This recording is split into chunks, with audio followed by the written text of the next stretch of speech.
are live. We are live in the Lions of Liberty Pride Facebook group. And, ding, ding, ding. We've got another edition of the Lions of Liberty Fight Club here. I guess that's maybe a new monthly or oftentimes whenever I feel like it, whenever the opportunity presents itself feature here. But we do have a little special presentation here. Like I said, we are live in the super secret Lions of Liberty Pride Facebook group exclusively for Lions of Liberty patrons. That group has not yet been zucked. Unlike the group that formerly belonged to one of our debaters here today. He is, of course, the host of Part of the Problem, Mr. Dave Smith. Dave, are you ready to roar? Oh, yeah. Ron Paul Army. Roar, roar. Happy Hanukkah. Thank you. Happy Hanukkah to you as well.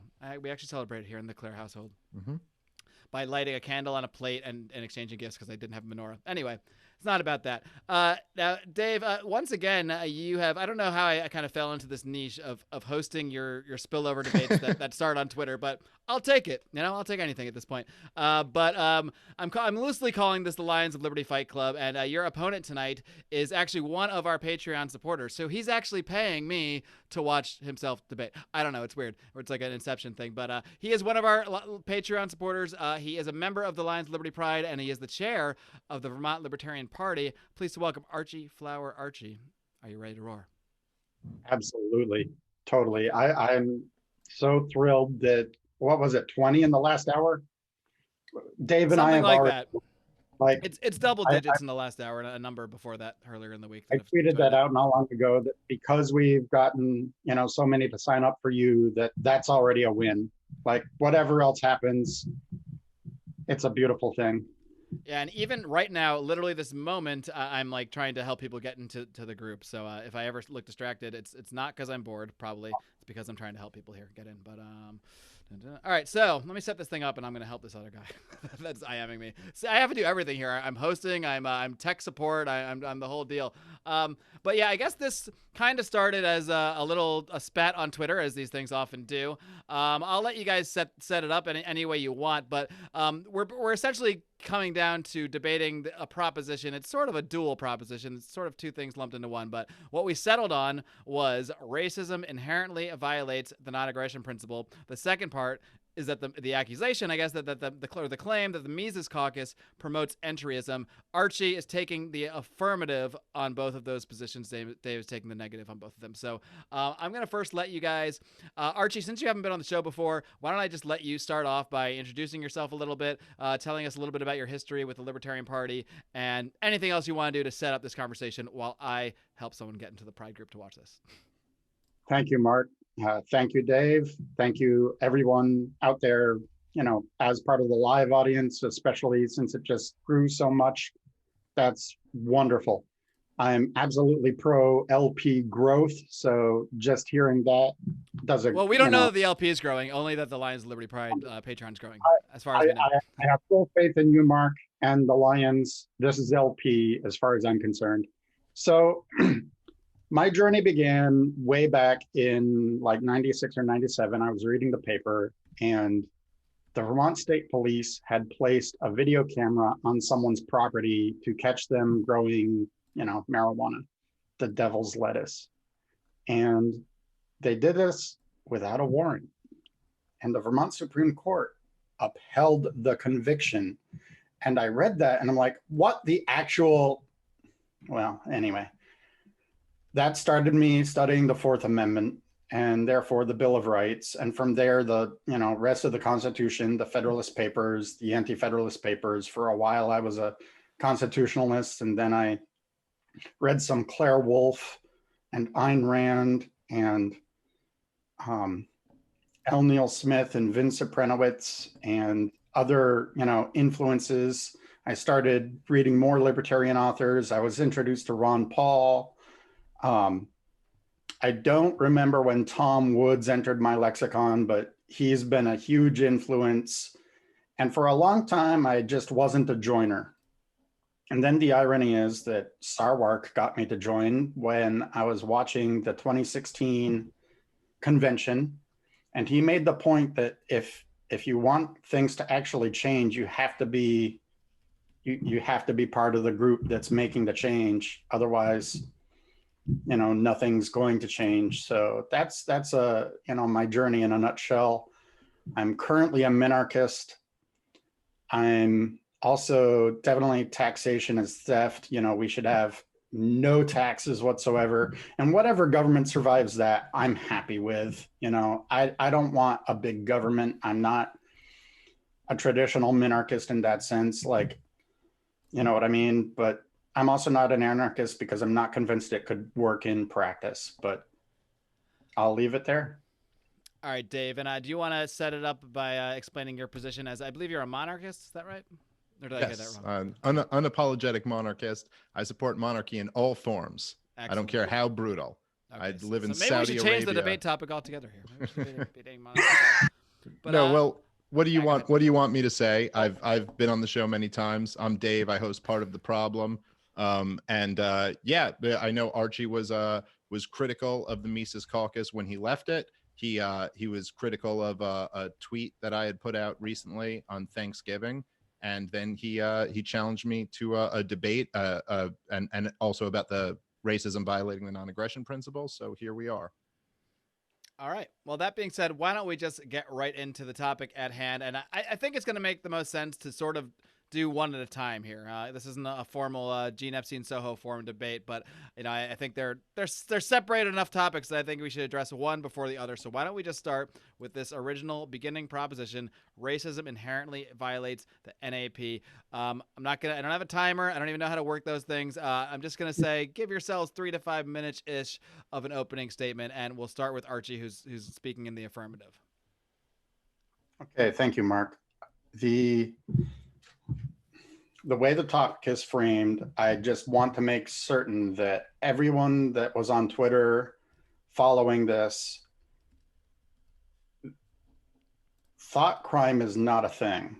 And I'm not suggesting that thought crime is a thing. I should add, by the way, I meant to say this, but I think that for all of these, it's going to make sense to add a definition here. So I think you should define what you see racism is as well, so that we at least are not necessarily talking past each other.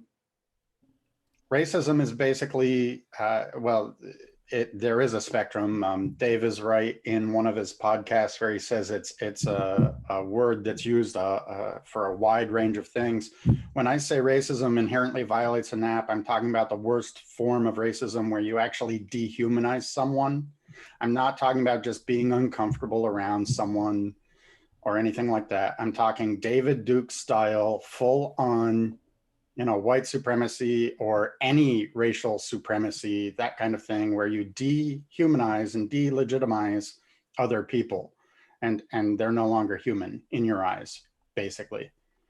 So when I say it violates the NAP inherently, what I mean is it changes the fundamental concept of the NAP. I'm not saying it violates someone's rights to form a racist thought, or even to speak those thoughts. What I'm saying is, if you look at the Venn diagram of all libertarianism, being racist puts you outside of that Venn diagram. Racism, as Ron Paul says, is one of the worst forms of collectivism, and we are completely and inherently anti-collectivist because we are pro-individualism, not only as a party, but more importantly, as a philosophy. So I define the NAP this way: it is immoral to initiate force or fraud against a non-consenting person. So inherently, by changing the meaning of person, by dehumanizing someone, that changes the resulting concept, and therefore that does what I consider to be philosophical damage to the non-aggression principle. All right, Dave, do you want to go ahead and give your response of that? And, you know, if you can include just kind of what your definition of racism is, so we can see if it's any different than what Archie laid out there for starters. Right. So I think that Archie is saying that racists change the definition of the word person, but Archie is changing the definition of the word racism, and he's changing the definition of the non-aggression principle. So I don't know if you actually defined racism there. You said it's a spectrum and you're talking about one end of the spectrum. But if you're only talking about one end of the spectrum and the rest of that area that is covered by the term isn't a violation of the non-aggression principle, then I think you're giving up on the argument that racism inherently violates the non-aggression principle, which is what you had claimed and we had agreed to talk about here. I don't know. If I were defining racism, I would say prejudice on the basis of race. I mean, to me, that seems like a reasonable definition. I mean, we could like look up a dictionary definition if we want to both kind of come to an agreement on this. The idea that racism, there's lots of different forms of racism. And let me just say, because I already know, I can already hear the response, the response from the 7 deranged maniacs on Twitter who hate me. I'm not defending racism. I don't like racism. I grew up in Brooklyn. I've been a stand-up comedian for about 13 years. I've been in very diverse areas before. I've seen racism, really nasty racism, and I think it's awful. I think it's a really awful thing, and I wouldn't be friends with anybody who I believe to be a racist. But it does not violate the non-aggression principle unless it's an act of aggression. And I think this is very important for libertarians to be sound on the non-aggression principle. I mean, my God, if we're not sound on the non-aggression principle, what do we have? Our greatest tool is that we are philosophically sound and consistent where others are not. So the non-aggression principle, as I'll accept your definition of that, it states that aggression is immoral. It's a moral principle under the realm of philosophy, morals, and ethics. To violate it is an act of aggression. Any belief that you have, even if you believe that some group of people are less than human, is not a violation of the non-aggression principle. Even believing that some people, the non-aggression principle shouldn't extend to them, technically is not a violation of the non-aggression principle.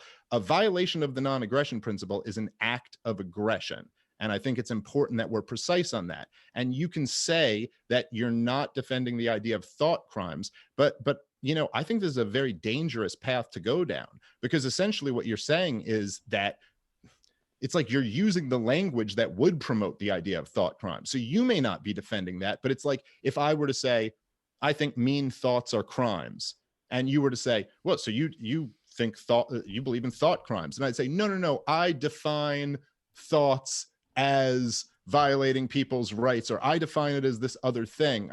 Okay, but that's not what the words mean. And of course, any view, any type of prejudice based on race it might be wrong. It kind of ranges from the not super offensive to wildly offensive, but it's not an act of aggression in itself. All right, Archie, what is your response? I think just to the part where Dave kind of pointed out that if you're saying racism is a spectrum, then just on that word inherently would say that it doesn't matter. The spectrum would be irrelevant. It would inherently be racist. So what do you want to defend that part first of all, so we can see if we're off kilter there? That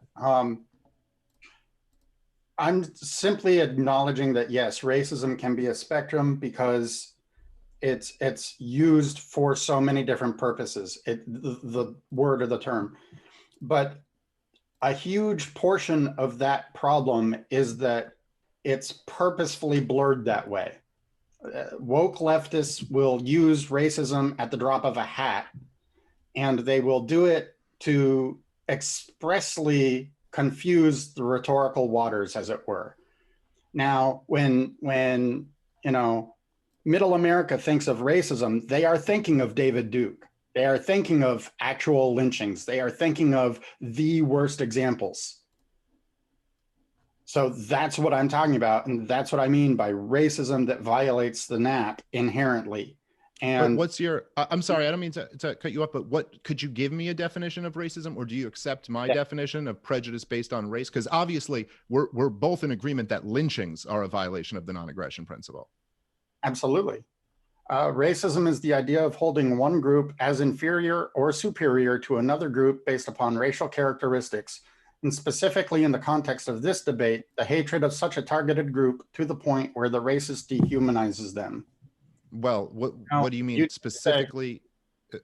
I'm sorry, go ahead. Yeah, I mean, can you define what dehumanizes would mean then in this context, and how? Well, when you look at the David Duke types, you absolutely see a level of hatred that someone totally rejects the humanity, the compassion, the empathy of their target group. They just don't recognize them as having rights. They don't recognize them as being people. They're subhuman. Okay. So can I just ask you, were you just reading like a dictionary definition, or was that just your own definition? Okay. So I think it's unfair and kind of silly for you to give a definition that says for the purposes of this debate. I mean, if you don't accept my definition, fine, we could look up like a dictionary definition or something like that. But let me just try to, maybe I could break this down with just like a simple question. If somebody were to say, you know, I don't like Puerto Rican people. I think they smell, and I never want to have one in my home. Would you consider that racist? Yes. Okay. Would you consider that a violation of the non-aggression principle? So here's the thing with that, okay? And you're right that we need to be dialed in on the philosophy, and you're right that we need to understand it properly so we can bring it to the masses. It is not a violation of a particular person's rights. It is not an act of aggression. It is a violation of the non-aggression principle because it philosophically changes the principle. It, like E equals mc squared. If you redefine energy to mean bananas, well, bananas do not equal mass times the speed of light squared. Yeah, but Archie, the only one redefining terms here is you. So I'm sorry, I didn't get an answer out of that. Was that a violation of the non? Someone just doesn't like Puerto Ricans, doesn't. By the way, my best friend is a Puerto Rican, really, really gay Puerto Rican. You still don't want him in your house, but that's no. Oh, he's never been here, never will. But the point is, I love him like a brother. I love his son like he's my own. But I'm just saying, some person out there doesn't like Puerto Ricans, says they smell, and I don't want them in my house. Is that a violation of the non-aggression principle or not? On the philosophical level, yes, I believe it is. On the level of action, no, it isn't. That's my point. Okay, so let's just get. Okay, but I just think that to me, at least what it sounds like, and I'm kind of open to this. I don't know, but it sounds like the phrase "on the philosophical level" is doing all of the heavy lifting here, and I don't know what you mean by that. And so it feels like you're just saying, well, I don't like this. I think this is bad. So I'm going to say it's a violation of the non-aggression principle on some level. So as I pointed out earlier, the non-aggression principle is already in the realm of philosophy. We're talking about philosophy here. It's a moral principle. So what do you mean by on a philosophical level, it violates the non-aggression principle? By changing the definition of a particular part of the term, you're changing the resulting concept. If somebody just, I'm sorry, go ahead. I have this idea because of many discussions I've had in the LPMC and with them in like the delegates groups with self-identified libertarian socialists. And when they talk about things like rent being theft, or there's a distinction between personal and private property. Well, that too is a redefinition of the non-aggression principle. By redefining property, you therefore end up redefining aggression and therefore change the resulting concept. Okay, so Archie, just to save time here, I'm with you on the idea that redefining a term can lead you to mean something else with the term. I'm just saying, I think you're redefining the non-aggression principle right now. So this person, my hypothetical I made up, doesn't like Puerto Ricans.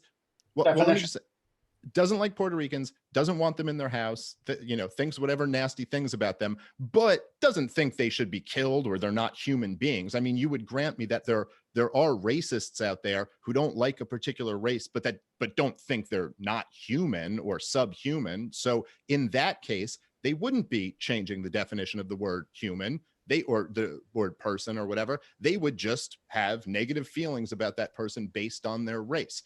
Does that violate the non-aggression principle? So when you're asking that, what I'm hearing is this: does it violate their rights, the target of their hate? Well, that is, I mean, that we're talking about the non-aggression principle. So let's just try to hone in on that. When we're talking about the non-aggression principle, we are talking about whether philosophically and in action, either one, because it's all the same thing here. We're talking about whether it is violating their rights. So that really has to be what we're answering this whole time. You know, philosophically and in action are actually two separate things. And when you violate it philosophically by redefining it, what you're doing is you're placing yourself outside the Venn diagram of libertarianism. I'm not suggesting in any way that you're violating someone's rights with a thought. I'm not suggesting in any way that you are violating the non-aggression principle on an actionable basis. Okay, so what I mean by that is, let's say someone draws a gun on you. That is an immediate threat, and by the non-aggression principle, you have the right to self-defense. So you can draw your gun on them and stop them if necessary with lethal force. Do you agree with that? I suppose depends on the situation. Right. I mean, contextually, there's lots of different possibilities there. I grant you that. So that is a direct action. And that is what I mean by actionable. Thoughts are not actionable except to disassociate with someone, but that's not, something that you're committing against them. That's just like, I don't want you in my life. So racism inherently changes the nature of the concept. That's what I'm talking about. Does it though? But what if there was some form of racism, as I was just laying out, that I didn't really get an answer to? A form of racism, which is, by the way, the most common form of racism, the one that I've personally seen the most in my life, would be something that was prejudicial against someone based on their race, but not necessarily making them less than human. I mean, not to say that doesn't exist. I'm just saying the far more common would just be something like, a negative feeling toward a group of people based on their race, but not necessarily changing this definition. By the way, just to make clear, I still don't think it's a violation of the non-aggression principle, even if you think the worst things about someone, because it's thoughts, it's not an action. But my point to you, just to be specific, to poke an easier hole in this logic, is that there are forms of racism that don't even do what you're claiming they do, that don't even make someone less than human, that don't change the definition of the word human. Like, for example, you could think, and there are actually lots of racists who say this, black separatists and white separatists who I've heard say this before, and say, I have nothing against that race. They deserve all of their rights. I just don't want to live with them or live around them. Now, that is certainly racist, but it's not a violation of the non-aggression principle. And I don't think it's treating someone as subhuman. That's not an unfair point. However, when you look at the non-aggression principle, I mean, we could state it in different ways, right? I mean, pretty much any principle can be stated in different ways, right?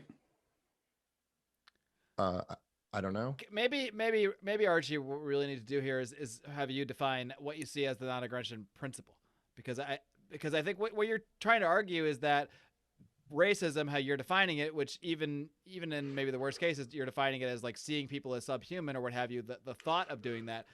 But how does that correlate to what you're saying about the non-aggression principle? So maybe you can hone in on what you say. What is something that violates the non-aggression principle? Like, how would you define that? The principle itself? Yeah. It is immoral to initiate force or fraud against a non-consenting person. Okay, you had that in your kind of opening statement. So I think, I don't know, just as a kind of unbiased observer here, the part I'm missing here, and I'm trying to absorb your argument, is how you're getting from the racist thought, whatever that may be, even if it is looking at someone as subhuman, or just thinking something like, I don't like, I think Puerto Rican smell, I don't want them in my house, how that is inherently violating that. I can see how you can make arguments like you're saying where it leads to it or could lead to it. I think that is a possible argument you can make, but in terms of this proposition here, we're saying inherently. So I think that's a connection we just need to see you make a little bit more from, because I'm trying to understand exactly what you're saying. So but Dave, I'm missing that connection. Yeah. Let me know what you think about this meme. I honestly cannot read that, but So it's the corporate needs you to find the difference Oh, I see, between I this see. picture and this picture. And the two pictures are racism inherently violates a NAP and Marxism inherently violates the NAP. And then I, stuck my face on the one down below. It's the old office meme. Yeah, yeah. Archie's So, from here. so is your man, we're getting off into weird territory here. Is your argument that Marxism inherently violates the NAP, like just believing in it? Yes. Okay. So I think Now, there should probably be a distinction made between what makes you a libertarian and what is a violation of the non-aggression principle. So if you believe that there is a certain group of people who don't deserve rights, who and I don't mean a group of people like, people who have committed violent crimes or something like that, like based on an immutable characteristic. If you believe there's a certain race of people who don't deserve natural rights, then you're not a libertarian for sure. And if you believe in Marxism, then you're not a libertarian for sure. But those beliefs are not violations of the non-aggression principle, because the principle is the non-aggression principle, and the thought in itself is not an act of aggression. So in other words, somebody who's never robbed from anybody, never, assaulted anybody, never, violated the non-aggression principle at all, who's votes for Bernie Sanders, we would not call that person a libertarian. Or let's take out votes, because some people make that argument, supports Bernie Sanders. We would not call that person a libertarian because they support Bernie Sanders.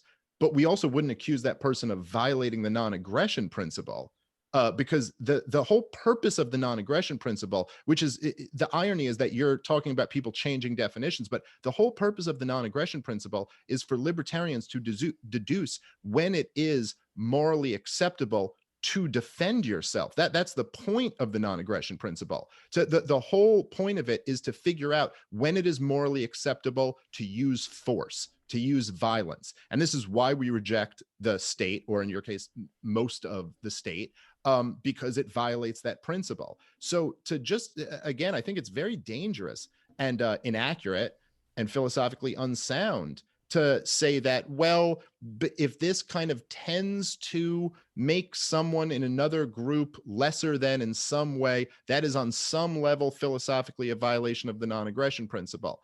I don't know. I'm not getting the argument for it. Well, it sounds like you're agreeing with my thesis that Marxism makes you like unlibertarian, period. And Yeah. race. But not libertarian. I think we're mixing up the original Yes. proposition here, because not being a libertarian philosophically is not the same as violating the non-aggression principle. Even if I just stop being a libertarian tonight and I say that I no longer believe in libertarianism, I'm a socialist now. If I'm just sitting here still behind this microphone saying it, I might not be a libertarian anymore, but I haven't violated the NAP still. So I think that's a little disconnect here. I think the disconnect is in the philosophical violation of the NAP versus a violation of the NAP.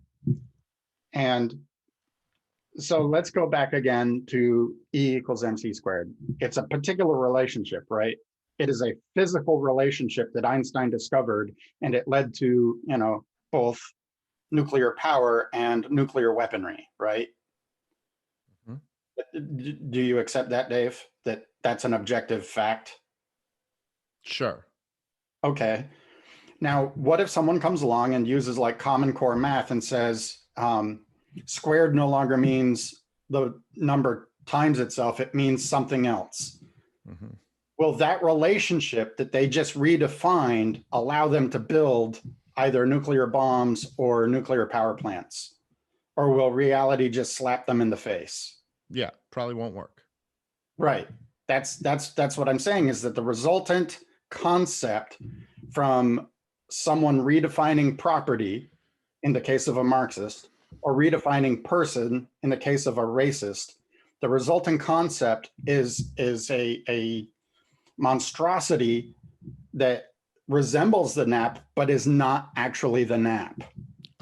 Okay, so if you were to say that people believing horrible things about certain groups of people is not conducive to an environment that is probably going to result in less violations of the non-aggression principle, then maybe I could agree with you on that. But that's a very different thing than saying it is itself a violation of the non-aggression principle. And look, I feel like we're going around in circles on this, but maybe I could just ask you, so what does this lead to?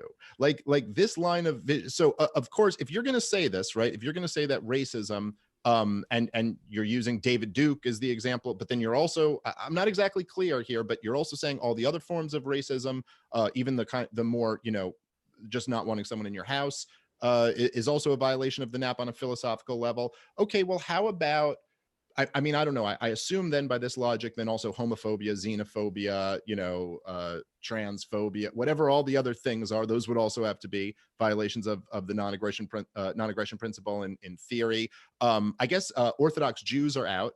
They can't be libertarians. I mean, they inherently believe that they are the chosen people and other people are less than Jews. That is absolutely undeniably true. If you are you comfortable saying that, Archie, right now, that all religious Jews are out? And not only out, not only can't be libertarians, but are in fact violating the non-aggression principle just by their existence as Jews. I'm not going to delve into that theology. But do you understand what the point? Okay, well, what if I tell you that theology? I mean, that's. Let me tell you, as a Jew, I can promise you that Orthodox Jews believe they are God's chosen people. I promise you that, and they believe everybody else is not. Promise. You can take this to the bank. Given that that's case, and you can put the caveat in, if you find out that I'm wrong about that later, then your answer doesn't count. But assuming that I'm right about that, does that make them in violation of the non-aggression principle philosophically? I wouldn't necessarily say so. That's a. Did you say would or wouldn't? I couldn't hear you. Did you say you would say so? I said I don't necessarily think that's the case. Do not.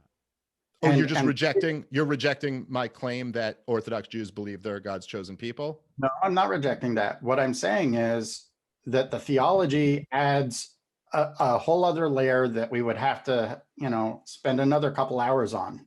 Okay, is it and racist? We're not even getting traction on, I mean, I understand why you're not getting this. I mean, I understand I'm not being as clear as I could be, but there really is a difference to me between a violation of the NAP, which means a person's rights, you are taking an action against a person, and a philosophical violation of the NAP. And if you conflate those two things, you're missing my argument.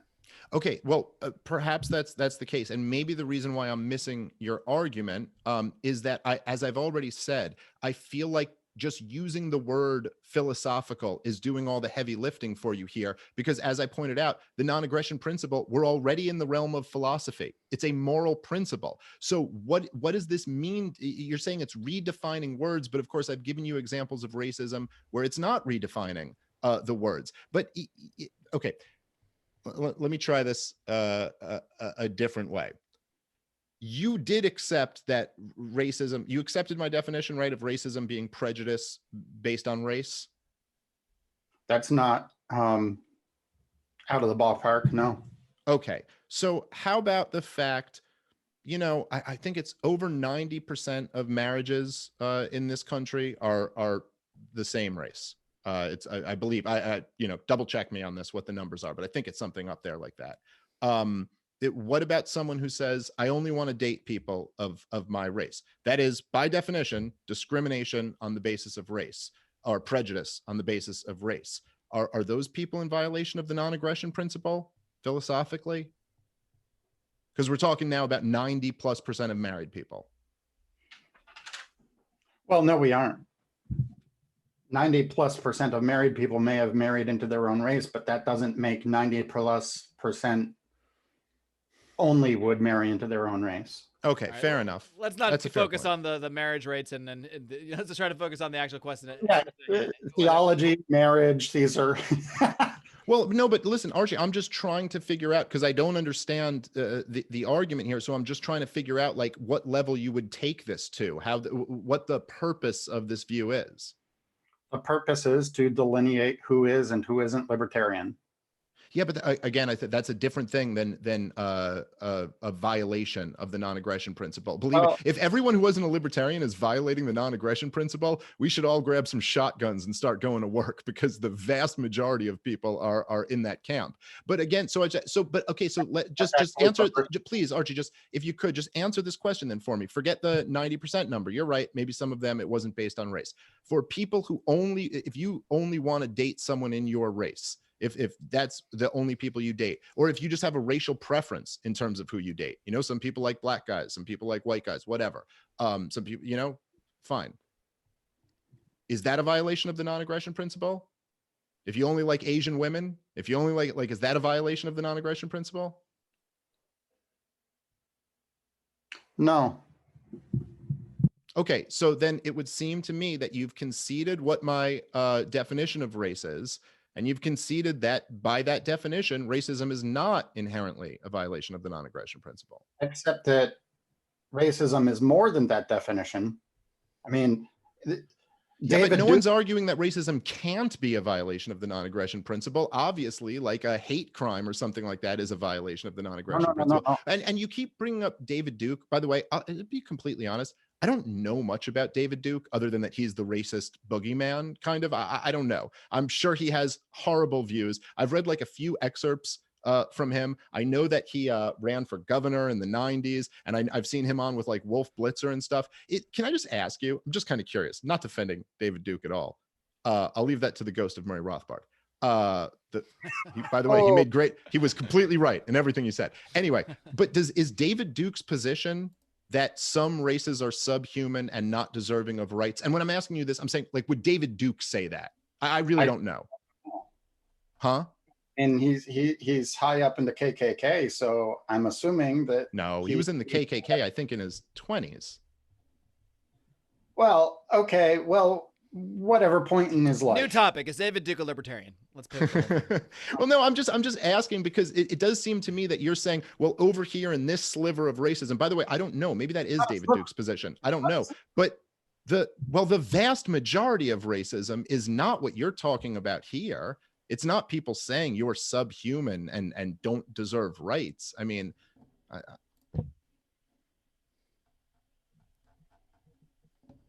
don't know. Marc, help me out here. Moment of silence. Okay, I think we're kind of going in circles a little bit here, but I think what Dave is trying to get you to kind of look at is it's the difference between a belief and acting on a belief. Like, I think this might be a problem maybe with the resolution. Like, I think what you're, and I'm not really necessarily agreeing with that argument or not one way or the other, but I think what you're more arguing, Archie, is that having racist beliefs could lead one to not have libertarian positions or to not be libertarian. But that is a very different thing than saying having racist beliefs inherently, which would mean all the time does violate the actual non-aggression principle, you know? So I think that's, and I don't know how many times we can go through it before we're just going to have to say we kind of move on, because we are kind of going in a loop here. But can you maybe just try to take one more crack at addressing this concept? Because I think what I'm personally missing here is the leap from even assuming racist thoughts or a belief, I don't want to be around a certain race, or I prefer a certain race in my relationships. How is that? Are you really trying to argue that it inherently violates the non-aggression principle, as opposed to just maybe a broader spectrum of saying, I believe that's incompatible with the ideas of liberty, which might be a slightly different argument. But saying it inherently violates the NAP, that's the problem. I'm having trouble getting to, doing my damn best to listen to your argument and try to see if I can make sense of it. So let's go back to Marxism for a moment. Do we have to? Are you familiar with their delineation between personal and private property? Because that's what they try to sneak in. Like, I get what you're saying there. But I think what Dave is saying, what you weren't getting there, is that Dave is saying, yeah, Marxists aren't libertarians, but being a Marxist and having the belief still doesn't violate the NAP. It just would be a differing philosophy, but it's not actually violating it. It's not taking the action, and that's where I think we're all not saying that the belief is an action, or that it is actionable in terms of self-defense. That's why I say philosophically. a philosophical violation of the NAP is essentially taking the root fundamental definitions and changing them in such a way that the resulting concept is not what we would accept as the NAP. And what I mean is this. So personal versus private property. So let's say you're super successful, you buy another car,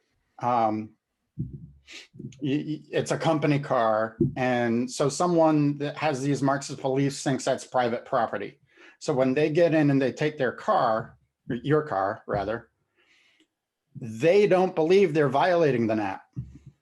Are they violating the NAP, Dave? Yes. Right. Even though they say that there's a difference in property. So that difference in property to them makes a difference in what is and is not aggression, because it's not aggression if you don't own the car. But if you own the car, stealing the car is aggression. Okay, Archie. Yeah, again, I'm just not. Like none of this is addressing what we're talking about. I've already conceded this. Yes, if somebody else changes the definition of the non-aggression principle and says they believe in that, then they do not believe in the non-aggression principle as we define it. So, okay, I'm completely agreed with that. We agree on that. Yes, of course. Yes, that's obvious. But that doesn't. What I mean when I say philosophical violation. Yes. Okay. But again, you're using language in a very slippery way and defining things incorrectly. You're actually guilty of what you're accusing them of being guilty of. So if somebody does not believe in the non-aggression principle, then they don't believe in the non-aggression principle. That does not mean they violated the non-aggression principle. Now, if you were to argue that people not believing in the non-aggression principle could lead to them violating the non-aggression principle, sure. That doesn't mean that it in itself is a violation of the principle. And that is it's even a further stretch to say racists who aren't even redefining the definitions, aren't even saying that one group is subhuman, just are prejudicial against them for some reason, are violating the non-aggression principle. And again, as I pointed out before, it becomes a useless, if we're going to define this the way you are, it becomes a completely useless term. We might as well give up on the non-aggression principle. I mean, by this line of thinking, right? Everybody who has a preference on who they date based on race is violating the non-aggression principle. As I pointed out, Jews would be violating the non-aggression principle. Anyone who believes in critical race theory, damn sure is violating the non-aggression principle. Anyone who's any white racist, you'd literally get down to groups to the point anyone who could be has any feelings about any other group of people, because by your logic, this shouldn't just be applied to race. This should also be applied to ethnicity. It should also be applied to sexual preference, to gender, all of this stuff. You're going to get to a point where you're just saying that everybody around you is guilty on some level of the non-aggression principle. So this seems unworkable and unsound. Again, you're conflating the two. Conflating what? Philosophical versus actionable. But it's yes, but okay, but the principle is a philosophy. It's a moral principle. We're in the realm of philosophy. You still haven't answered this. So I'm sorry, this is just getting frustrating. By making action towards someone, by threatening them or actually harming them, that is a violation of that particular person's non-aggression principle. No person has a non-aggression principle. People don't own a principle. It is a moral principle that says that aggression is wrong. That's the principle. You're not violating Marc's non-aggression principle. I don't know what this means. You're violating the non-aggression principle if you attack Marc. It's a principle. It's a philosophy. We're already in the realm of philosophy. You're just saying something that is not an act of aggression is a violation of the non-aggression principle, and then using the word philosophically next to it. I don't get this argument, man. Archie, I'm gonna try to help you. I don't know if this is gonna work, but I'm gonna try. I'm gonna try to play Archie's advocate for a second, because I think I'm kind of maybe get what you're trying to say, but it's maybe just not connecting. Okay, I think what you're trying to say, and correct me if I'm wrong, is that when you hold a racist belief, when someone holds a racist belief, they are perhaps changing the definition of an individual or the definition of maybe what a human who has rights is. And I think what you're trying to say is when you're changing that definition of what makes an individual or what makes a human, you are no longer looking at people on a level playing field, and therefore you're going to be advocating essentially violating their rights. Am I close to what you're trying to say? Yeah, that is actually very close. I'm still going to delineate between belief and action. Racists have every same right that you and I do. They have the right to freedom of association. They have the right to freedom of speech. They have the right to freedom of conscience. All the rights we do, like straight down the line. What I'm delineating is because of their beliefs, they literally cannot be libertarian. That's the whole ball game. But I think we have to go back and focus on the actually what we're debating, and that isn't even the premise that racists can't be libertarian. The premise is that holding racist beliefs or racism in general violates the NAP, and I think that's still where we're going in two different directions. Because I think to you, you're kind of more making the argument that racism or being racist makes you not libertarian. That's a separate conversation. It's not the exact same one as racism violates the NAP. For that, you have to get us to the point where we show how it is actually, violating the non-aggression principle, meaning it is actually violating someone's rights by holding the belief itself. No, so that's not my point, though. I'm not saying that the belief itself violates someone's rights. Okay, so it is a okay. Well, there you go. All right. Well, I would just add one more thing that, again, if you were to really take this logic all the way to its conclusion, then, I mean, having racist thoughts violates the non-aggression principle on a philosophical level. I still don't exactly get what that means, but well, thinking about punching someone in the face would certainly violate the non-aggression principle on a philosophical level. Thinking about strangling someone or something like that. So I'm sure Dave is not implying he's thinking these thoughts at all right now. No, I was talking about purely hypothetical. I was talking about my last appearance on this show, not this one. I'm not thinking about strangling anyway. But you know what I'm saying? So then, I don't know, you just get to a point where you are guilty of what you were criticizing the Marxists for doing. You have redefined the term into a meaningless state where everybody is guilty of this. And I will just say that I actually, in all seriousness, I actually think this is a very dangerous area to go down, because once a libertarian, you may not be advocating for thought crimes, but you are certainly giving cover for somebody who would be advocating for thought crimes. I mean, if you're saying well, this is kind of on some level a violation of the non-aggression principle, you make it a much easier argument to say, well, then, you know what, on some level, we should probably defend ourselves against these evil thoughts. And so I think this is, I don't think there's a solid argument for it. And I think it's a bad direction. I think it destroys the non-aggression principle. And I think it leads to very bad outcomes. All right. I'll let you respond to that, Archie, but then I want to dovetail into this other topic, and we're not going to spend an hour on it. Yeah, time certainly has flown by. Time flies when you're having racist thoughts. Wait, what? That's not what this is about. Never mind. Whoa. Not cool. I mean, when you're talking about racism, it's so fun. It's a jovial topic. Hey. That was a NAP violation, bro. Well, hey, perfect. You agreed with me. Great. We're done. Right. Anyway, Archie where were we? Actually, I think we established we all won because we got you a whole bunch of new audience. Anyhow. That means only I win. That doesn't include you guys winning. I joke. I appreciate everybody. It would be a win for us. All right. So here's the thing. The delineation between belief and action. So government can only act when someone's rights are violated or threatened to. Like if someone waves a gun in a crowd, that's actionable. And the reason government can act that way is because we delegate that to government. And I'm assuming the minarchist point of view, and we don't have to delve into minarchy versus anarchy and all that good happy. Having only a belief means it's not actionable. That's the line. That's the hard line.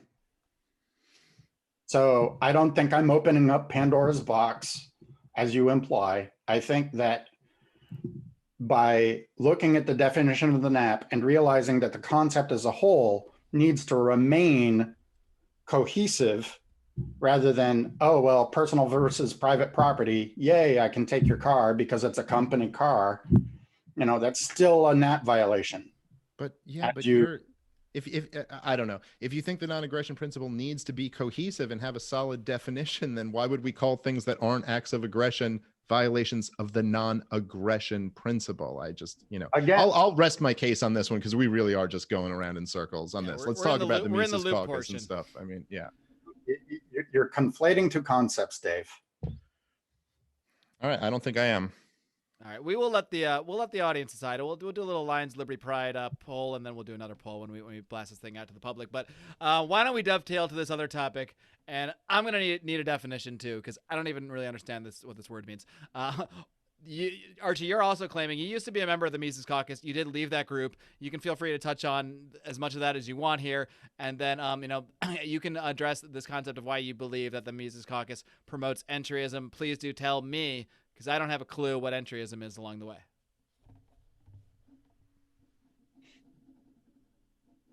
Entryism is in direct contrast to or opposition to growth, and they look superficially similar as they're both, promoting adding people to the party. But entryists come into the party with an eye towards or intent to change the fundamental nature of the party. Growth is when people come in, regardless of their previous political background, to learn about libertarianism, educate themselves about our values in order to help us advance our values in libertarianism as a whole. So entryism is new people coming into the party with toxic intent towards libertarian values, ultimately to work against party goals or even destroy the party. Okay. Matt Kuhnel, perfect example. What was that? Okay, Matt so Kuhnel, perfect example. Right. So you are saying that the Mises Caucus, okay, because Matt Kuhnel was the head of the Libertarian. Yeah, Socialist I don't know Caucus. who that is. He was the head of the Libertarian Socialist Caucus. So I think you're just comparing the two things. So you're saying that someone like Matt Kuhnel was bringing in people who are socialists, and they were not, socialists who were becoming libertarians or intending to become libertarians. He was bringing them to essentially turn the Libertarian Party socialist. So you're saying the same thing with the Mises Caucus. They are promoting the entry of people that are not coming there to become libertarians. They are coming to change the party and change what libertarianism is. So so what are they trying to change it into, I suppose? I believe that some of their messaging is directly to the alt-right. Okay, well, we don't have time for another hour-long debate about what the alt-right is. We did that last time, but could you just be a little more specific on what you mean by that? Let me get you an image here. Another meme? No. Another self-made meme? I would think we should do all our arguments in memes. We shouldn't even talk next time. We should just continue to place up memes with your own faces on them. Is that kind of like the Star Trek episode where Picard does the, That's a question for Brian. He's the Star Trek nerd. But that Picard is sexy. What did I say? Anyway, Archie.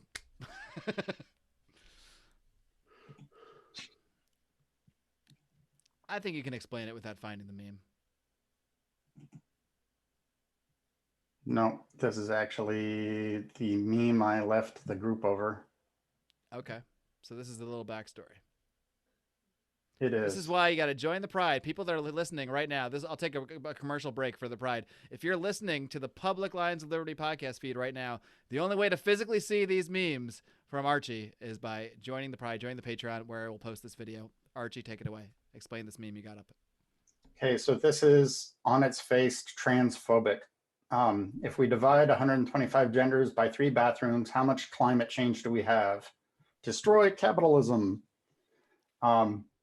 It's messaging to alt-right, and it's transphobic on its face, and it's deeply disturbing for the Mises Caucus to post anything like this from their. And that was posted by the official Mises Caucus account, not yes, just it wasn't by a person just in the group or something.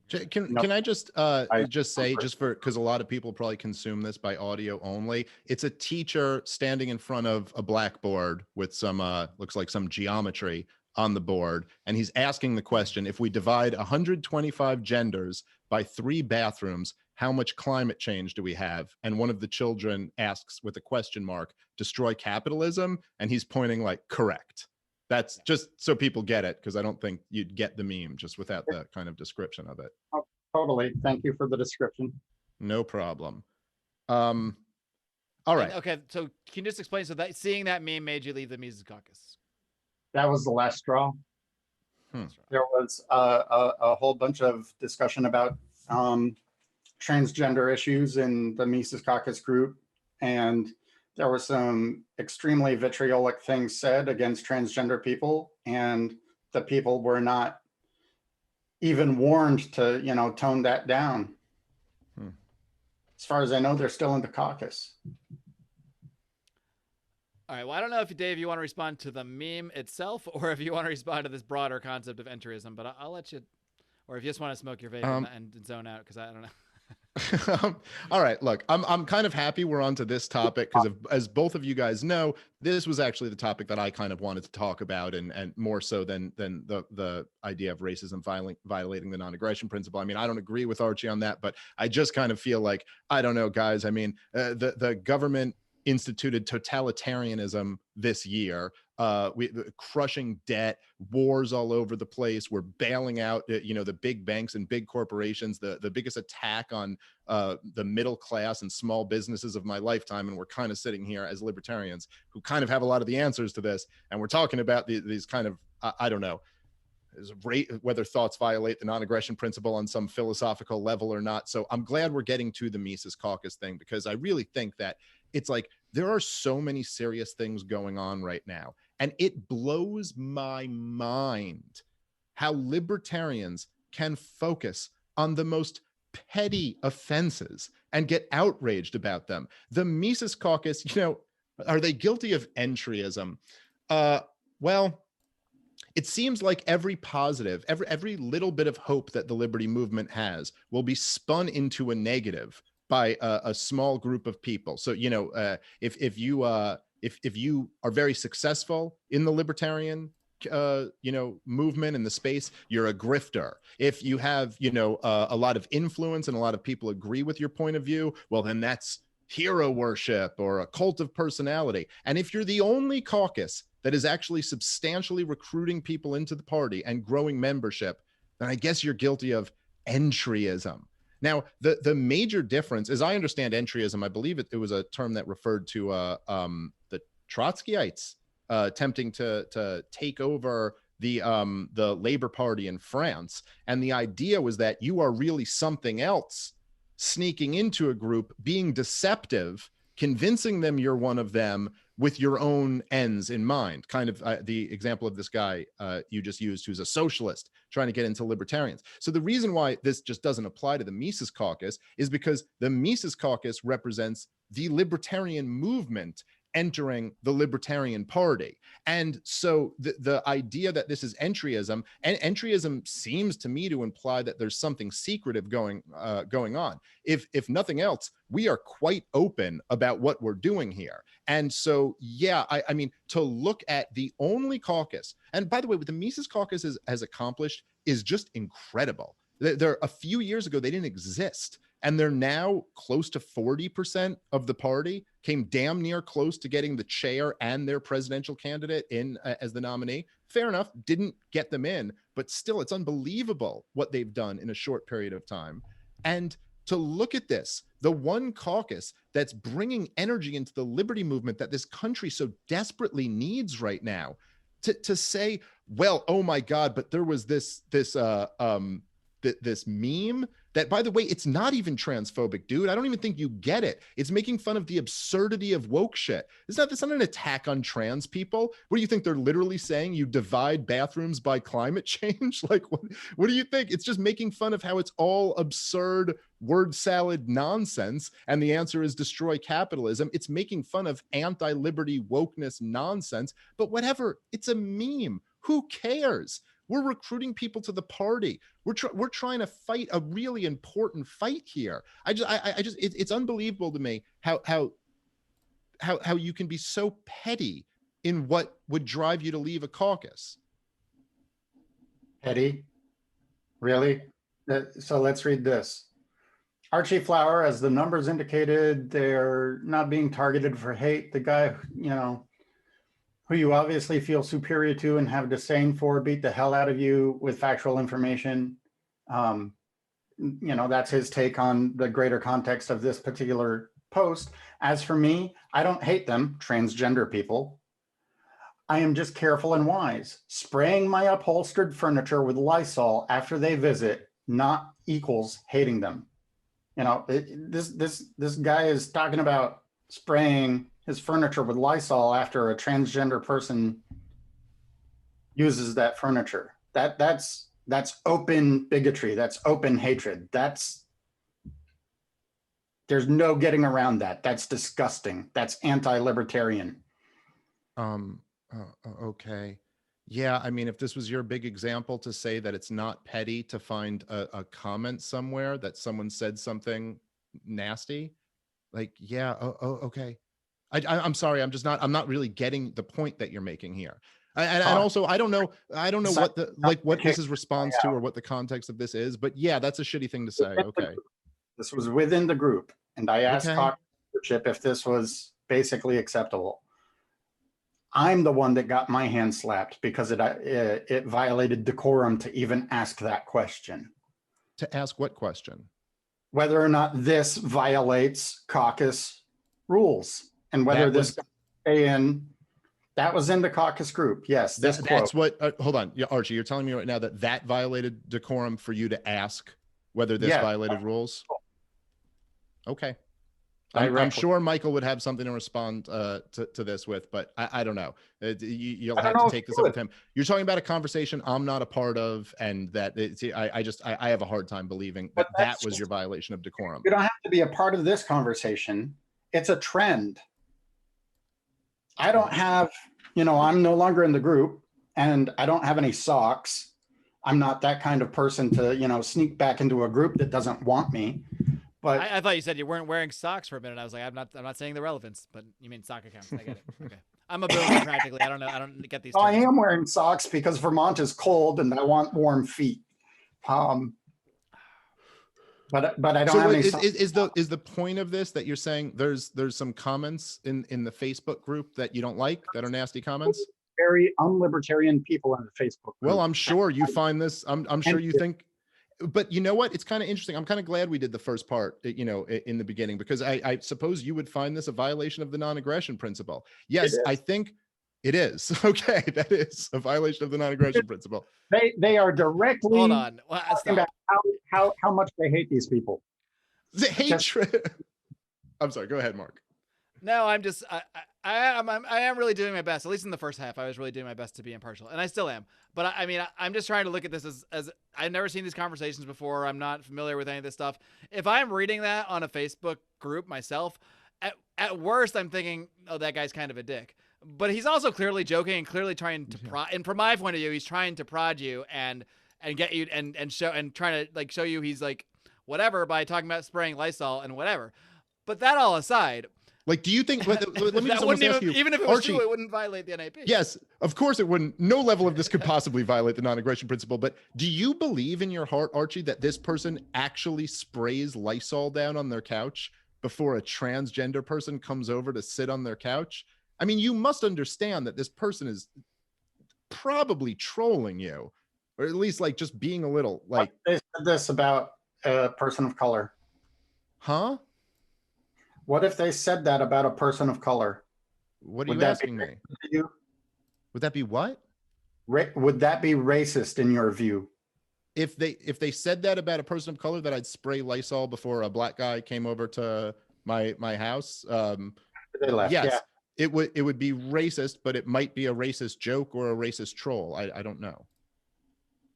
Okay, so without context, you're calling this a joke.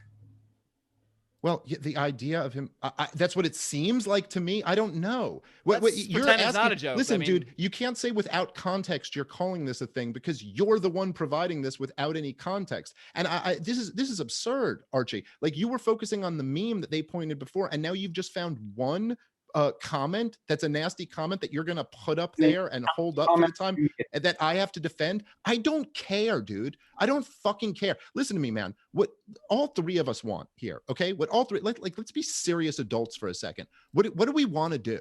We want to abolish the CIA. We want to scale back the military-industrial complex. Do you have any idea the type of war we're in for?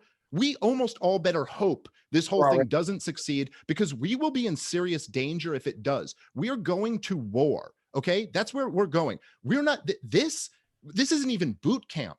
We're on the bus to boot camp, to going for the war of our lifetime, and you're telling me something someone said on the bus offended you. This is nonsense. Like, I don't think you're going to make it through this war, bro. We're already in a war. We're in a cold civil war, and we have been for a while. Okay. I mean, look at the state of the media. How much do you trust the media? I don't. I think we're getting a little outside the topic relating to the race. The Mises Caucus. Okay, so when you say the Mises Caucus promotes, we're talking about individualism and individual rights. And when someone is transphobic, it pushes trans people out of our party, and they should be in our party because we're the party of individual rights, and we always have been, and we've been pro LGBT since our inception. Period. No ifs, ands, or buts. You know, do you want them to only go to the left woke crowd? Oh, is that actually a question? No, yeah. I don't want anyone to go into the left woke crowd. I want a bunch of people. Hold on.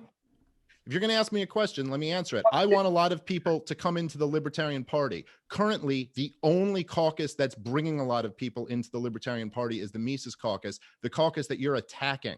So if you're, let me just ask you, back to, okay, you can keep this comment up for the rest of the show if you want to, I guess. You're saying the Mises Caucus is guilty of entryism, that we're bringing, I guess you would say, non-libertarians into the Libertarian Party. Aside from a comment you saw on a Facebook post, where's the manifestation of this? What's happening in terms of the candidates they're putting forward, in terms of the messaging of the caucus, in terms of like where's the manifestation of this, whatever you're calling it, racism? Caucus. Huh? The meme that I posted earlier was from their official group. Yeah, no, I know. It was a silly meme. It was silly. To think of that meme as hateful. Like, I know you kind of put the meme up for a second and now you're going to leave this random comment up for the rest of the time. But if you want to talk about the meme, that was a silly, playful meme. If anybody seriously got their feelings hurt over that meme, I would challenge them to grow up and realize that there's much more damaging things in the world. If that's the worst thing you're going to deal with, everything's just fine. It's a silly meme.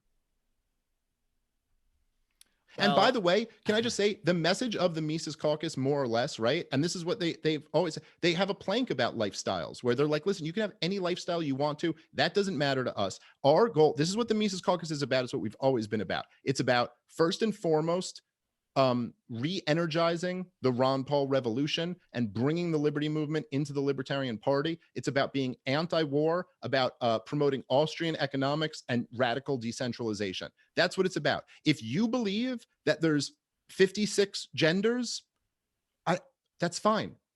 Are you against the war, against the Fed, for decentralization? Then great, come join us. If you believe there's 2 genders, great. Are you against the war, against the Fed, against all this other stuff? Come join us. We don't really care. That is the position of everybody at the top of the Mises Institute, the Mises Caucus, excuse me. It's the position of Michael Heiss, myself, all the other people who are like influential figures there. That's how we all feel. But I think guys like you are like, no, if you believe there's 2 genders, even if you care about all of that other stuff, I don't care. This is like horrible transphobia or something like that. And this, again, dude, we have so many serious problems right now. I can't believe this meme is even an issue. All right, Archie. we can either focus on the meme for another 40 minutes, or we can just kind of get, I mean, meme aside, I don't know if how much it makes sense to focus on one meme. I know that's the meme that made you leave, or one comment, but this was about the entryism. So even if it's a meme or a comment, are you trying to say that the people in charge of the Mises Caucus, or I guess maybe many of the people that are involved with the Mises Caucus, are intentionally doing like doing and seeing things that are like, because I'm still want to go back to the part where you're saying they want to change the organization. Like, what do they want to change it to? Because I know what they say, or at least the people I know in it say that they want to change it, like Dave was saying, and make it more libertarian. But you're claiming that they're trying to make it something different than that. So what is that thing? Or is it? I'm Are you not saying saying specifically to remold it in the way you just kind of said. I'm saying that they're too friendly to the alt-right with messaging like that. I'm saying that they are too cozy with just bringing numbers in so that they can own the libs. And if you hate the left more than you love liberty, then that's going to end up being, that's going to come through your messaging. It's funny that you said that. I remember Andy Craig said that when he was on with me too. Like, you can't hate the left more than you love liberty or something. But of course, it's just something you say and never really define. But the irony of it is that it really seems like you guys are far more guilty of hating the right more than you love liberty. I mean, everybody who listens to me knows that I love liberty, and to the extent that I hate the left, and I don't even really hate the left. There's lots of groups of people on the left who I really admire. And I've actually done quite a bit more outreach to the left and brought more lefties into libertarianism than I'd say all of my critics combined this month. But whatever, I don't hate the left. I hate at parts of the left to the extent that they oppose liberty. And the fact that they oppose liberty is the number one reason I hate them. Yet, a lot of people who are critical of the Mises Institute will see, sorry, I keep doing this, the Mises Caucus, will see a caucus bringing in large numbers of people, by the way, in the name of supporting Jacob Hornberger, and they will say, I don't even care that they're getting so much enthusiasm into the party. The fact that you've had conversations with the alt-right means you must be this evil person. It actually seems like a much more accurate accusation to say that those people hate the right more than they love liberty. Look, if you're going to talk about a nasty Facebook comment or two, you could. It's funny because only the Mises Caucus gets put under this microscope.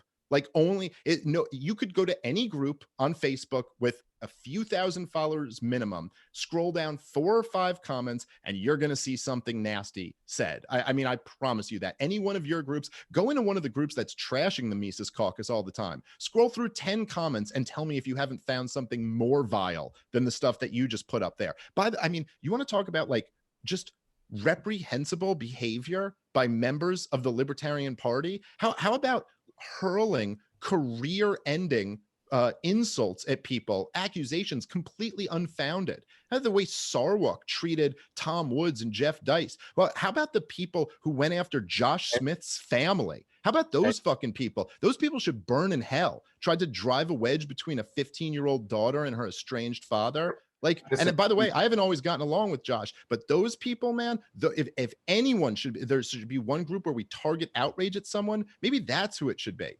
Anyway, this is all, I don't know. Go ahead.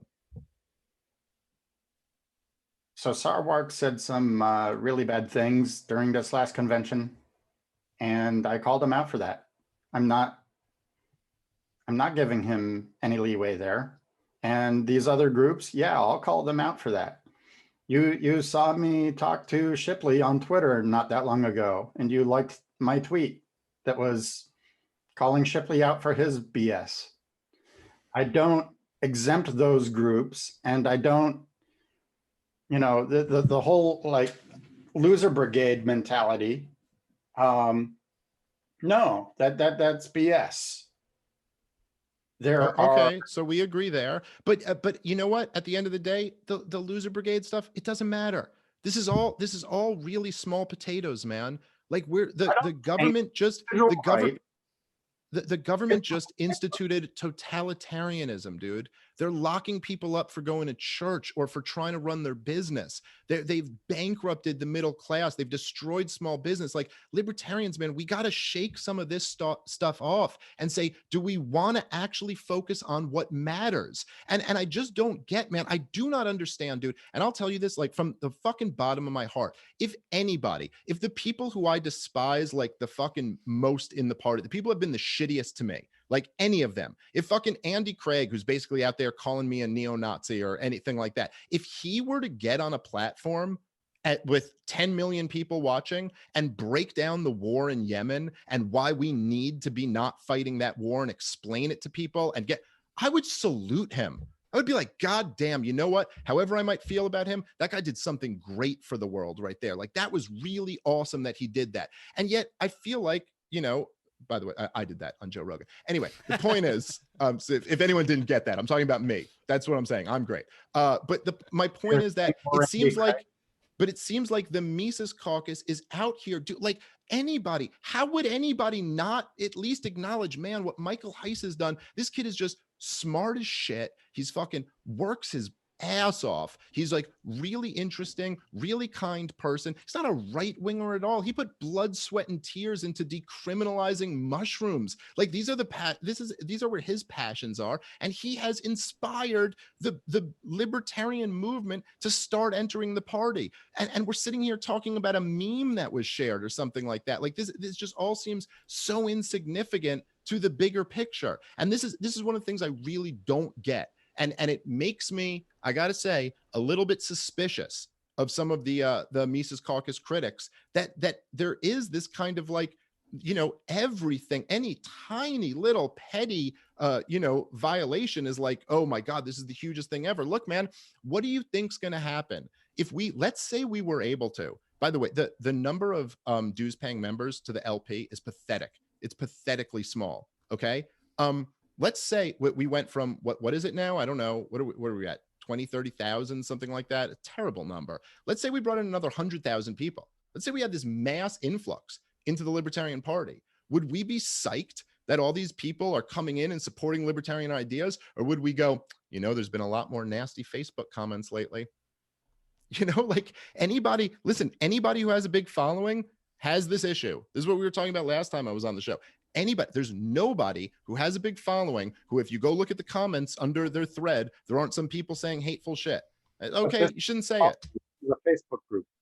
Huh? And this is not a following like on Twitter. This is a Facebook group. You can't really control your followers, but LPMC leadership can most certainly control who is and is not in their group.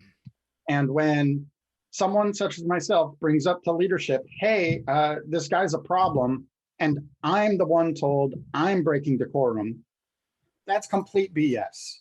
Okay. And you're trying to minimize this as though it's not a big thing.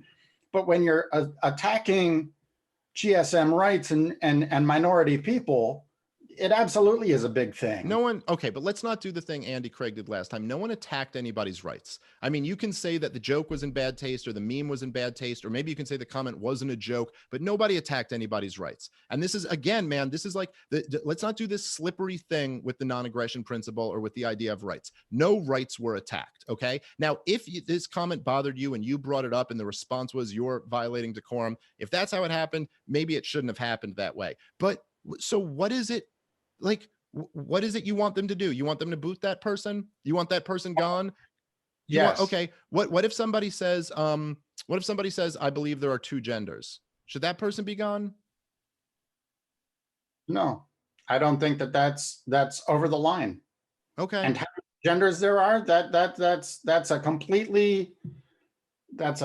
completely separate view. Okay. And you can believe in two genders or 1,000.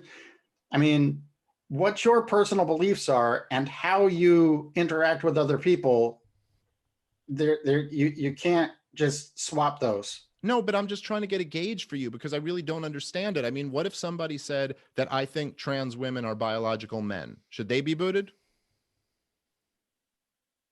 That would depend on the context. So, I mean, it's like, dude, like, so your point is that but let me just try to make this clear though, because I just want to just a second. Let me just make this point, and this is clear. I would never, okay, in a million years, if like, look, I'll say this, okay. I believe biologically there are two genders. I know this is like a dangerous, crazy thing to say these days. That's what I believe. Okay. Now, and you own your own just body. Got our channel taken down. Thank you very much. There you go. I've met lots of trans people, and I do refer to them in person by their preferred pronouns because that just seems like the non-dickish thing to do. But if you were going to ask me if I think a trans woman is a man, I would be like, well, yeah. I mean, it's kind of, you know, they were born a man. Anyway, so that's my personal opinion. Okay. if somebody ever posted in the Mises Caucus group that they believe that trans women are women, I would never in a million years be like, that person should be booted. It's like, who the fuck cares? Like, okay, so I disagree with them on that, but whatever. Who cares? We have much bigger fish to fry. Yet when the opposite comes up, you do think that that person should be booted. This is it's not an intolerance from our point of view. And by the way, there's a wide diversity of how people feel about all these issues in the Mises Caucus, because that's not what the caucus is about. Like, it's just, I gotta say, man, I do What's think that this about? is. Why would that be posted? Huh? The 125 gender thing, that meme. If the caucus is staying out of idpol, identity politics, for those who aren't familiar with the particular term, then why did they wade right in? I don't know what that has to do with identity politics. It's making fun of wokeism, dude. It's a silly meme. You keep saying that it's a silly meme, but it's obviously transphobic on its face. I mean, no, it's not. That's not true, dude. It's not transphobic. I'm sorry. It's making fun of the absurdity. Dude, do you think they were actually trying to divide bathrooms by climate change? It's silliness. Obviously. It's a joke. How or works. Huh? I'm sorry, I didn't hear. I was talking about Common Core.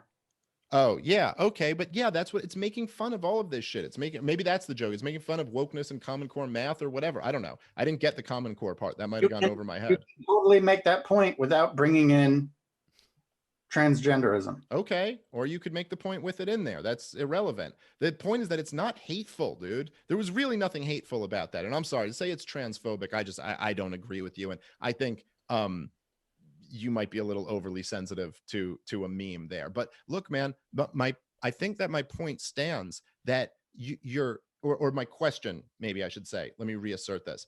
You're talking about a meme that was posted here, or comments and stuff like that. Okay, I understand. And by the way, I do kind of get it. I'm going to try to be like as generous as I can here.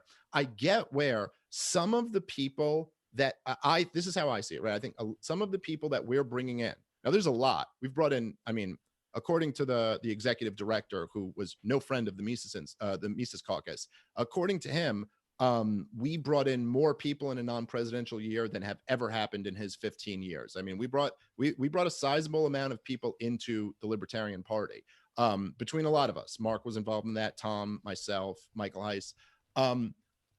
I think there are some people who we've brought in who are way less politically correct than the tone of the party. Like, they don't care about making offensive jokes. They'll say it's kind of, if you talk to people in the liberty movement, which by the way is much, much, much bigger than the Libertarian Party, you get more of that flavor than you do within the Libertarian Party, where there's a much more strict, concern about, I don't know, what you would call transphobia and I would call a silly meme. Okay. And so some of those people have come in, and there's no, I understand that. And I understand where maybe that bothers you.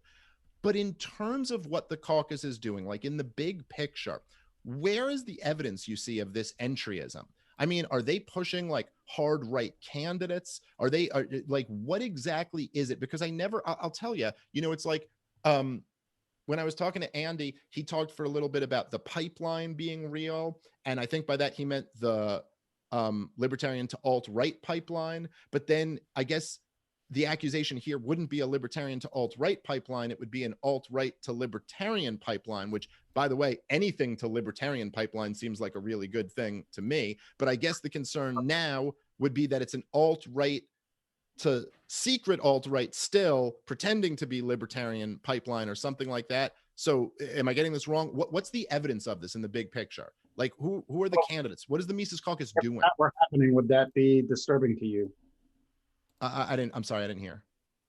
You're talking about alt-right people coming in and remaining alt-right rather than turning into libertarians. Would that be disturbing to you? I don't think Dave was saying remaining alt-right. I think he's saying bring them in and into the Libertarian Party. No, but I think he's just asking me the question, if I'm not mistaken. I don't think he was putting words in my mouth. Archie was just saying, he was just asking me, I believe. Delineated there, and I'm asking if the second one disturbs him. Sure. Oh, if we were bringing in alt-right people to the Libertarian Party and they were making it something that's not libertarian, absolutely, that would disturb me. But here, let me just maybe alleviate some of your concerns a little bit, because it seems to me like a lot of people who are very concerned about the alt-right within the Libertarian Party know absolutely nothing about it. And by the way, this happens a lot with just politics in general. It's like, when Sean Hannity is like, the far left Nancy Pelosi, where it's like the far left Hillary Clinton. But like, if you talk to any leftist, they will laugh in your face if you call Hillary Clinton far left, and they'll be right to do it, because you know nothing about the left if you think Hillary Clinton is far left. So it's like when they say the libertarians controlling the CDC right now, you're like, what yes. It's just like they have no understandings of these actual groups or what their arguments are, and to even the left is like way too broad of a term. I mean, to compare anarchists with democratic socialists there's a vast difference between them, and so all these different groups. But if you do know anything about the alt-right, which I did because there was the whole hype about the pipeline and all of that, and because I interviewed a few of their leaders, I did look into it a bit. No expert, but I know a bit about it. If your concern is that the alt-right wants to join the Libertarian Party in our big recruiting effort, which was all centered around supporting Jacob Hornberger, I promise you have nothing to worry about. Like, I promise you, it is the opposite of what any of those people are even thinking about doing, is supporting an open borders libertarian. They think libertarians are like, the opinion of libertarianism from the alt-right basically ranges from it's a weak stand down order to white people to it's a Jewish conspiracy to destroy the West. None of them are coming, like, it's just, so yes, I would be disturbed if that happened, but I'm quite non-disturbed knowing that this is all just made up in the loser brigade's mind. All right, Archie, I'm gonna let you respond, but it's been a while. We've been here about an hour and a half. Maybe you can just kind of respond to what Dave said there, but also incorporate that into your summary of the whole evening, if you will, your entire position here, because they are, we haven't really related them, but I think your overall point here is that you believe that the Mises Caucus has been promoting people, or at least their messaging has brought people into the party that are not really libertarians. They are nasty people, ugly people, perhaps racist people. I don't mean ugly their appearance, but people with thoughts that you find ugly, and that is what sort of makes them not libertarian, or advocate things that might violate the NAP. I don't know if I'm summing up your argument well, but I'll let you do that right now, and then we'll kind of wind things down. So exactly, the messaging is too open to the alt-right. It is too cozy with those ideas. It is ignoring individualism in favor of identity politics of the right, is my summary. And it's not just one meme, it's not just one post.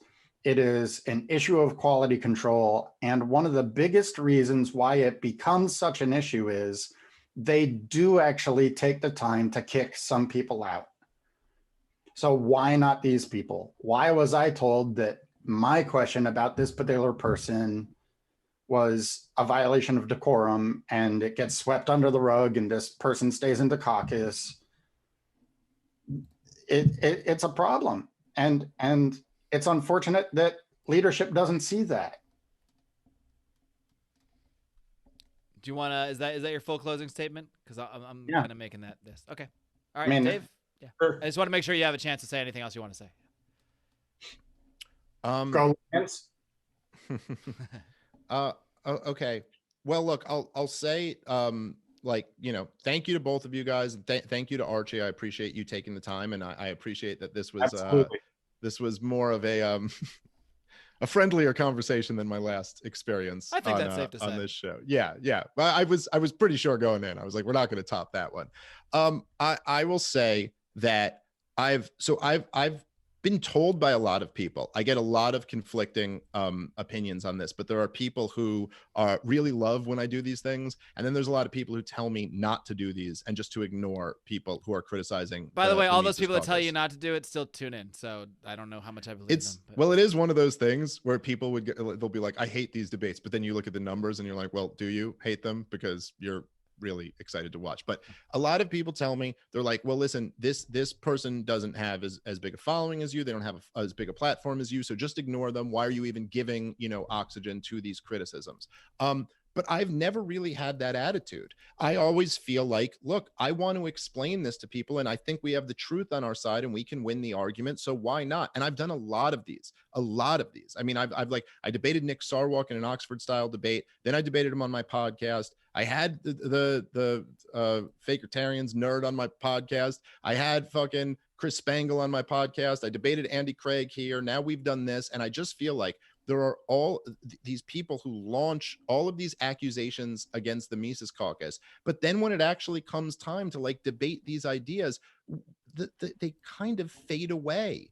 And it's like it just all kind of crumbles. Like, I understand. Okay, so you were pissed off that you got busted for the decorum rules and someone else didn't. Like, okay, maybe you're right about that. Maybe it shouldn't have gone down that way. I don't know. I don't moderate the group. I don't have anything to do with that. If we're talking about the bigger picture and the bigger issues, look, I can promise you, I promise you have nothing to worry about, that the Mises Caucus is laser focused on individual liberties, the non-aggression principle, decentralization, Austrian economics, opposing wars, first and foremost, and now probably more than ever, opposing the lockdowns and the government totalitarianism of the last year. That's what we're about.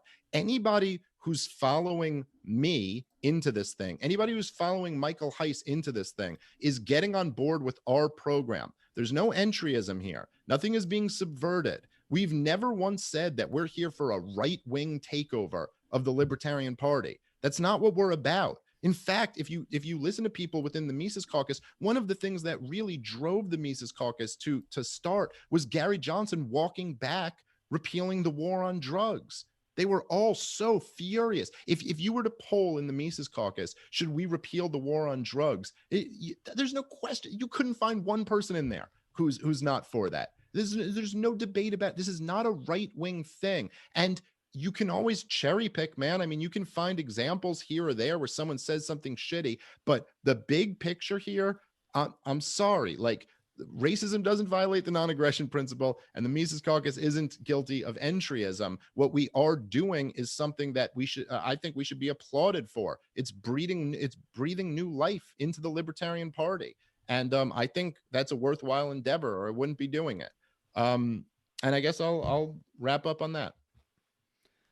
All right, gentlemen. Well, as far as I'm concerned, you are both mountains of men. You have both brought new members into the Lions of Liberty Pride. You have convinced more people to send us money to support this show. So for that, I am, of course, eternally grateful. And Archie, of course, has been a Pride member himself here. So, thank you guys for helping us. Everything you do, helping us with the show. But also, you guys are out there, even though you disagree on these things, disagree on some issues here and there. I think you guys are both out there doing your best to spread liberty and do the right thing out there. Let me say, I still believe Archie is a fellow traveler. I would say so. Someday, I need more memes. I need a meme of you guys holding hands and walking down the beach next to Jesus' footprints or something. I don't know if that makes sense, but that's what I want to see. Anyways, I appreciate it so much. Of course, tune into Part of the Problem. And Archie, anything you want to plug? I know you are the chairman of the Vermont Libertarian Party. If you want to, let any Vermont Libertarians know how they can get more involved, feel free to do that, or drop anything you got. Yep. Email me at chair@vtlp.org, and I will email you out a form to join the Vermont Libertarian Party. I would love to wrap this up by simply saying thank you very much, Marc. You've been a wonderful host. Thank you very much, Dave. It's been a true pleasure. I didn't get to say all the things I wanted to say, but that's not, because, it's been an hour and a half. That's what I mean. Like it's also the first time I've done anything like this. We're just taking a break, and a 5-minute break, then we're doing part 2, right? I thought that was all right. Maybe. I don't think we're necessarily up to that. I'd love to do a part 2 in a month. I'm 3 hours ahead of you guys. I got all night. But it's been great. It's been fun. It's been illuminating. We should definitely do it again if you're both up to it. I am. So thank you both. Sure. And thank you to the audience. All right, gentlemen. Especially all the audience that just signed up for the Lions tonight. Yeah. All right. Well, thank you so much, guys. Thanks for everything you're doing out there. Keep up the great work, and of course, keep on roaring.